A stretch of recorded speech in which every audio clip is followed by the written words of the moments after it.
Hello students. ਅੱਜ ਆਪਾਂ ਗੱਲ ਕਰਾਂਗੇ ਫਿਟਰ ਦੇ chapter the hydraulic and ਨੋਮੈਟਿਕਸ। Last slide 'ਚ ਆਪਾਂ ਗੱਲ ਕੀਤੀ ਸੀ ਨੋਮੈਟਿਕਸ ਬਾਰੇ। ਅੱਜ ਗੱਲ ਕਰਾਂਗੇ ਆਪਾਂ ਹਾਈਡ੍ਰੋਲਿਕ ਸਿਸਟਮ ਦੀ। ਕਿ ਜੀ ਇੰਟਰੋਡਕਸ਼ਨ ਟੂ ਹਾਈਡ੍ਰੋਲਿਕ ਸਿਸਟਮ। ਅੱਜ ਦਾ ਟੌਪਿਕ ਖਤਮ ਹੋਣ ਤੇ ਆਪਾਂ ਕੀ ਇਹਦੇ 'ਚ ਕਰਾਂਗੇ। ਇੱਕ ਤਾਂ ਹਾਈਡ੍ਰੋਲਿਕ ਸਿਸਟਮ ਬਾਰੇ ਦੇਖਾਂਗੇ, ਹਾਈਡ੍ਰੋਲਿਕ ਸਿਸਟਮ ਕੀ ਹੈ, ठीक है।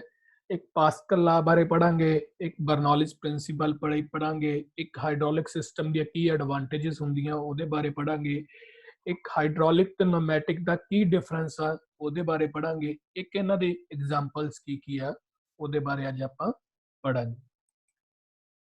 सब तो पहला गल करदे हां हाइड्रोलिक सिस्टम। हाइड्रोलिक सिस्टम है की? सब तो पहला हाइड्रोलिक सिस्टम है की ओदी गल कर।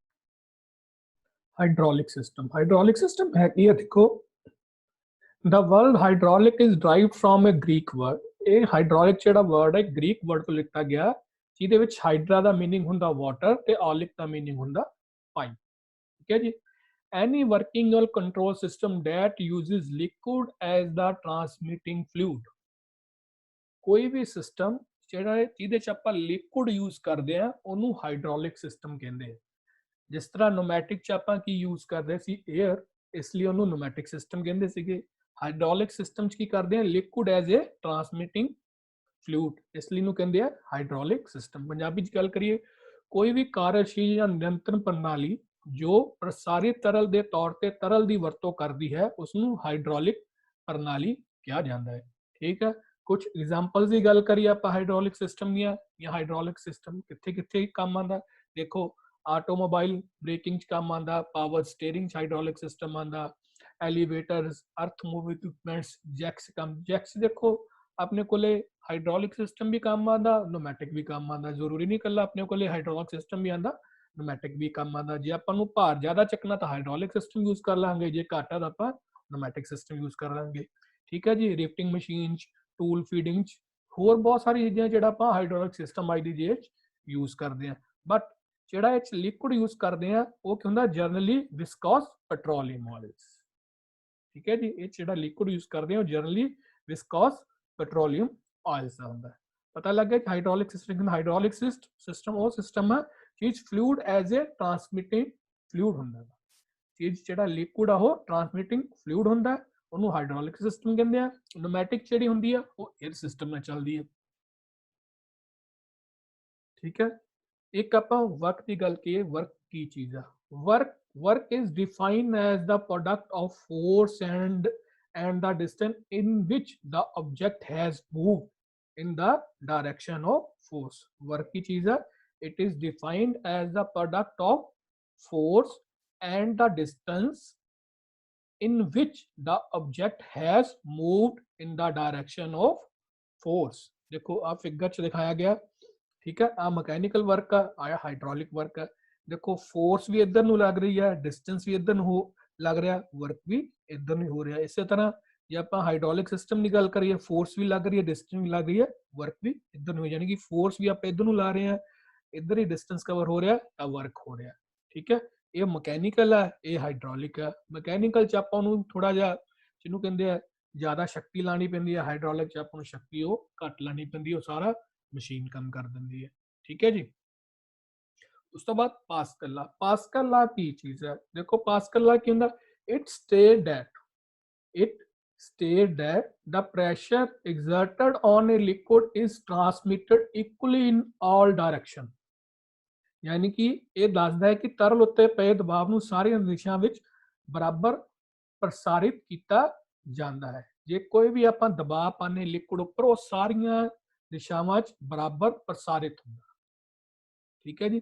ਲਿਕੁਇਡ ਦੇ ਆਪਾਂ ਕੋਈ ਵੀ ਜੇ ਦਬਾਅ ਪਾਉਂਦੇ ਆ, ਪ੍ਰੈਸ਼ਰ ਪਾਉਂਦੇ ਆ, ਤਾਂ ਸਾਰੀਆਂ ਦਿਸ਼ਾਵਾਂ ਵੱਲ ਇੱਕੋ ਜਿੰਨਾ ਹੀ ਫੈਲਦਾ ਵਾ, ਉਹਨੂੰ ਕਹਿੰਦੇ ਆ ਪਾਸਕਲ ਆ। ਜਿਸ ਤਰ੍ਹਾਂ ਕਿ ਆਹ ਦਿਖਾਇਆ ਗਿਆ ਦੇਖੋ।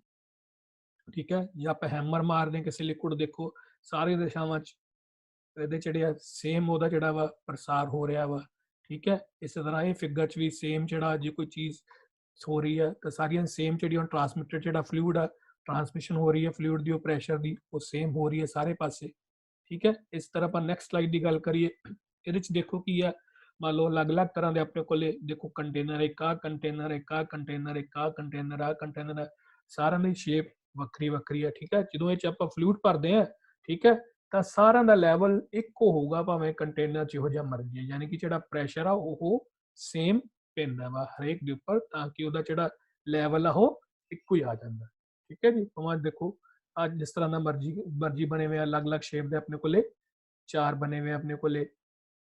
ठीक है, कंटेनर एक पाइप के नाल जुड़े हुए हैं। ठीक है जी, ठीक है, यानी कि the figure show that different shaped and size container interconnecting by a pipe, the level of the liquid remain same. This is because of the internal pressure of the liquid. At any point the liquid attain certain pressure proportional to the height of the liquid above. ठीक है जी, therefore the higher pressure in any of the container will force the liquid to flow to the next container, ਉਹਨੂੰ ਅਗਲੇ container ਵੱਲ ਧੱਕ ਦਿੰਦਾ until the pressure on the both the sides are equalized, ਜਦੋਂ ਤੱਕ ਕਿ ਦੋਨਾਂ ਦਾ ਉਹ ਪ੍ਰੈਸ਼ਰ ਜਿਹੜਾ ਉਹ ਸੇਮ ਨਾ ਹੋ ਜਾਏ।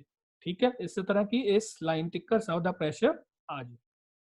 ਠੀਕ ਹੈ, ਇੱਕ ਗੱਲ ਆਂਦੀ ਹੈ कैविटेशन। कैविटेशन कैविटेशन की चीज है। कैविटेशन का मतलब होता है the interlocked air bubbles and pockets in the hydraulic pipelines and components is called cavitation. देखो हाइड्रोलिक सिस्टम्स की होंदा कदे कदे एयर बबल्स आ जांदे, जिस तरह आ देखो। ठीक है, टर्बुलेंट टर्बुलेंट कह देंगे इनू। ठीक है, ये की है, ये कैविटेशंस है। ठीक है, नहीं तो स्टीम लाइन फ्लो हो जाता, नहीं तो जो टर्बुलेंट आ जाता तो कैविटेशन है, इनू कैविटेशन कह देंगे। ठीक है जी, हुण गल कर लईए आपां बर्नौलीज प्रिंसीपल दी। बर्नौली प्रिंसीपल की है, कहंदा kinetic energy is the energy present in oil by virtue of its motion. Kinetic energy in the is the energy present in oil by virtue of its motion. Potential energy is due to the pressure. The total energy is the sum of these two energies. ठीक है जी, the Bernoulli principle states that the total energy of fluid always remain constant. ਕੀ ਹੁੰਦੀ ਹੈ, ਕੀ ਕਰਦੀ ਹੈ, total energy of fluid always remain constant. Kinetic energy or potential energy always remain constant during the course of flow of liquid, जिन्ना चक्कर flow liquid ਦਾ ਚੱਲਦਾ ਰਹਿੰਦਾ। The flow increases and pressure decreases. ਜੇ flow increase ਕਰਦਾ ਤਾਂ pressure ਜਿਹੜਾ ਉਹ decrease ਕਰ ਜਾਂਦਾ। When a restriction is encountered, ਜਦੋਂ ਕਿ restriction ਕੋਈ encounter ਕਰਦੀ ਹੈ। If the flow decreases, ਜੇ flow decrease ਕਰਦਾ ਤਾਂ liquid pressure increase ਕਰ ਜਾਂਦਾ। ਠੀਕ ਹੈ, ਇਹਨੂੰ ਕਹਿੰਦੇ ਆ ਗਤਿਆਤਮਕ ਊਰਜਾ। ਕਿਨੈਟਿਕ એનર્ਜੀ ਨੂੰ ਕਹਿੰਦੇ ਆ ਗਤਿਆਤਮਕ ਊਰਜਾ। ਇਸ ਦੀ ਊਰਜਾ ਦੇ ਕਾਰਨ ਤੇਲ ਵਿੱਚ ਮੌਜੂਦ ਊਰਜਾ ਹੈ ਸੰਭਾਵੀ ਊਰਜਾ। ਪੋਟੈਂਸ਼ੀਅਲ એનર્ਜੀ ਨੂੰ ਕੀ ਕਹਿੰਦੇ ਆ, ਸੰਭਾਵੀ ਊਰਜਾ। ਦਬਾਅ ਦੇ ਕਾਰਨ ਹੈ ਕੁੱਲ ਊਰਜਾ, ਇਹਨਾਂ ਦੋਵਾਂ ਦਾ ਜੋੜ ਹੈ। ਬਰਨੌਲੀ ਦਾ ਸਿਧਾਂਤ ਕਹਿੰਦਾ ਹੈ ਕਿ ਤਰਲ ਦੀ ਕੁੱਲ ਊਰਜਾ ਹਮੇਸ਼ਾ ਸਥਿਰ ਰਹਿੰਦੀ ਹੈ। ਬਰਨੌਲੀ ਸਿਧਾਂਤ ਕੀ ਕਹਿੰਦਾ, ਤਰਲ ਦੀ ਕੁੱਲ ਊਰਜਾ ਹਮੇਸ਼ਾ ਸਥਿਰ ਰਹਿੰਦੀ ਹੈ। ਤਰਲ ਦੇ ਪ੍ਰਭਾਵ ਦੇ ਦੌਰਾਨ ਪ੍ਰਭਾਵ ਵਧਣ ਤੇ ਪ੍ਰਭਾਵ ਵੱਧਦਾ ਹੈ ਅਤੇ ਦਬਾਅ ਘਟ ਜਾਂਦਾ ਹੈ ਤੇ ਵਹਾ ਘਟ ਜਾਂਦਾ ਹੈ ਤੇ ਤਰਲ ਦਬਾਅ ਵੱਧ ਜਾਂਦਾ ਹੈ। ਦੇਖੋ ਆ ਜਿਹੜੀ ਆਪਣੇ ਕੋਲੇ ਪੋਟੈਂਸ਼ੀਅਲ એનર્ਜੀ ਦੀ ਐਪਲੀਕੇਸ਼ਨ ਹੈ, ਆ ਕਾਈਨੈਟਿਕ ਨੇ। ਦੇਖੋ ਬੈਲੂਨ ਜਦੋਂ ਆਪਾਂ ਫੁਲਾ ਲੈਂਦੇ ਆ, ਜਿਹਨੂੰ ਛੱਡ ਦਈਏ ਤਾਂ ਬੈਲੂਨ ਉੱਪਰ ਨੂੰ ਉੱਡਦਾ, ਹਵਾ ਨੀਚੇ ਨੂੰ ਆਉਂਦੀ, ਦੈਟ ਇਜ਼ ਕਾਈਨੈਟਿਕ એનર્ਜੀ। ਇਸੇ ਤਰ੍ਹਾਂ ਦੇਖੋ ਆ ਬਰਨੌਲੀਜ਼ ਪ੍ਰਿੰਸੀਪਲ ਕੀ ਹੈ, ਆ ਪ੍ਰੈਸ਼ਰ ਹੈ। ਠੀਕ ਹੈ, ਇੱਥੇ ਦੇਖੋ ਜੇ ਆਪਾਂ ਫਲੋ ਇਨਕਰੀਜ਼ ਕਰਦੇ ਆ, ਇੱਥੇ ਦੇਖੋ ਫਲੋ ਇਨਕਰੀਜ਼, ਆ ਫਿਰ ਇੱਥੇ ਫਲੋ ਕੀ ਹੈ, ਫਿਰ ਇੱਥੇ ਫਲੋ ਫਿਰ ਵੱਧ ਜਾਂਦਾ। ਠੀਕ ਹੈ, ਇਹ ਚ ਕੀ, ਇਹਦਾ ਮਤਲਬ ਕੀ ਹੈ, ਇਹ ਚ ਕੀ ਹੈਗਾ, ਆਪਣੀ ਜਿਹੜੀ ਫਿਗਰ ਹੈ ਇਹ ਚ ਕੀ ਦਿੱਤਾ ਹੋਇਆ ਵਾ, ਇਹ ਚ ਦਿੱਤਾ ਹੋਇਆ ਦੇਖੋ ਦੀ flow increases and pressure decrease. ਜੇ ਫਲੋ ਆਪਾਂ ਇਨਕਰੀਜ਼ ਕਰ ਦਿੰਦੇ ਆ ਤਾਂ ਪ੍ਰੈਸ਼ਰ ਡਿਕਰੀਜ਼ ਹੋ ਜਾਂਦਾ। ਠੀਕ ਹੈ, ਜੇ ਪ੍ਰੈਸ਼ਰ ਫਲੋ ਡਿਕਰੀਜ਼ ਕਰ ਦਿੰਦੇ ਆ ਤੇ ਲਿਕੁਇਡ ਪ੍ਰੈਸ਼ਰ ਜਿਹੜਾ ਉਹ ਇਨਕਰੀਜ਼ ਕਰ ਜਾਂਦਾ। ਠੀਕ ਹੈ ਜੀ, ਇਹ ਫਿਗਰ ਚ ਆਪਾਂ ਨੂੰ ਇਹ ਚੀਜ਼ ਪਤਾ ਲੱਗਦੀ ਹੈ। ਹੁਣ ਐਡਵਾਂਟੇਜ ਕੀ ਹੈ, ਐਡਵਾਂਟੇजेस ਹਾਈਡ੍ਰੋਲਿਕ ਸਿਸਟਮ ਦੀਆਂ ਕੀ ਹੈ।